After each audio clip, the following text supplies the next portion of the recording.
বাংলাদেশ থেকে প্রবাসে গিয়ে সফল হয়েছেন অনেকেই। কর্মক্ষেত্রে সফল সৌদি আরবে বসবাসরত মোহাম্মদ আনোয়ার হোসেন ও মোহাম্মদ জামাল উদ্দিন দেশের উন্নয়ন সমৃদ্ধি নিয়ে জানান অনেক সম্ভাবনার কথা। তথ্য ও ছবি পাঠিয়েছেন সৌদি আরব ব্যুরো চিফ আবুল বশির ও রিয়াদ প্রতিনিধি সোহরাব হোসেন লিটন।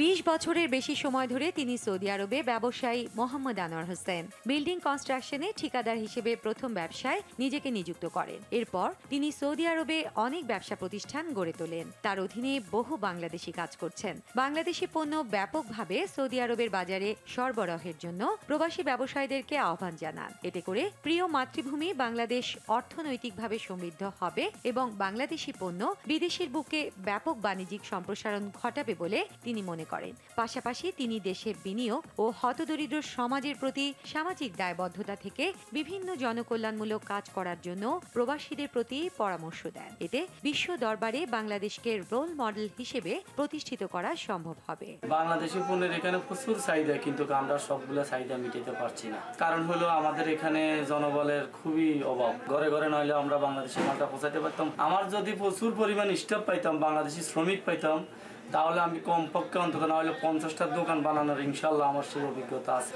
আর বাংলাদেশ সরকারে আমি প্রচুর রেমিটেন্স দিচ্ছি, কিন্তু এই রেমিটেন্সগুলোর প্রভাব পড়তেছে একমাত্র আমাদের জনগণ। মোহাম্মদ জামাল উদ্দিন সৌদি আরবে 1987 সাল থেকে বসবাস করছেন এবং একটি কোম্পানিতে কর্মরত আছেন। তিনি বলেন, একজন লোক তার প্রতিভা, সততা, মাতৃত্ববোধকে যদি মূল্যায়ন করে প্রবাসে কাজ করেন তাহলে সে অল্প সময়ে প্রতিষ্ঠা পেতে পারে। জনাব জামাল উদ্দিন প্রবাসী বাংলাদেশিদের শিক্ষার ক্ষেত্রে নিরলসভাবে কাজ করে যাচ্ছেন। এদেশে প্রবাসী সন্তানেরা উচ্চশিক্ষায় শিক্ষিত হয়ে দেশের সুনাম অর্জনের পাশাপাশি নিজেদেরকে উচ্চ পদস্থ কর্মক্ষেত্রে অধিষ্ঠিত করে দেশের জন্য কল্যাণ বয়ে আনবে বলে তিনি মনে করেন। এখানে যারা নতুন করে দেশে আসতেছেন প্রত্যেকটা লোকেরই একটা কাজ টেকনিক্যাল হ্যান্ড একটা কাজ শিখে আসা উচিত।